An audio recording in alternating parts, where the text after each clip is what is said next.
Trick question. What do the current French president, the ex-CEO of Facebook, and Phil Riley, the head of Safe Reach Solutions, the private security and logistics company that is working with the so-called Gaza Humanitarian Foundation, have in common? The answer is the Boston Consulting Group. And if you want to understand the structures of power in our world, as well as the reasons why BCG got involved in the process of the ethnic cleansing of Gaza in the first place, and why it is desperate to deny its involvement now, you have to understand what this consultancy is. Not what it does, which can be boiled down to offering expert advice, but what it is at its core. Because this consultancy, like McKinsey, like Bain & Co., they are the glass separators in the revolving door of power in the world. They are the people who facilitate the transition between people in positions of power, from government roles, to lobbying, to consulting roles, to private enterprise, and then back to government, and then to more advisory roles, regardless of the conflict of interest that this might represent. They are why you see heads of regulation authorities end up as heads of the institutions in the industries that they regulated in the first place.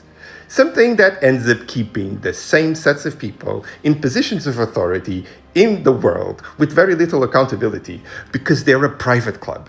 And Phil Riley, the head of SRS, is a clear example of that because he started in the CIA and then he retired and then he became an expert consultant for BCG with connections to the military and the US government, and then heading a company that is now facilitating the murder of systematically starved Palestinians in checkpoints. Exposure of the extent of the participation of the Boston Consulting Group in this horrendous chapter in our history is blowing the cover of a system that is usually behind the scenes.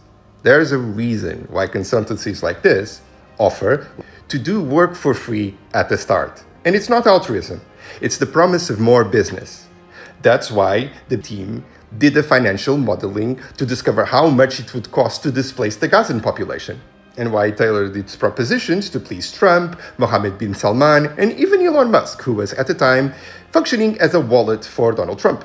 And that's why Tony Blair, as well as the Tony Blair Foundation, were involved in this.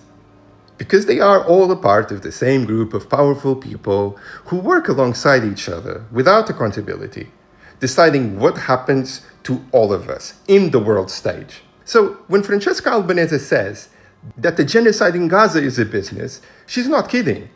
The people who the Boston Consultancy Group fired are not outliers. They're not bad apples. They were just found out.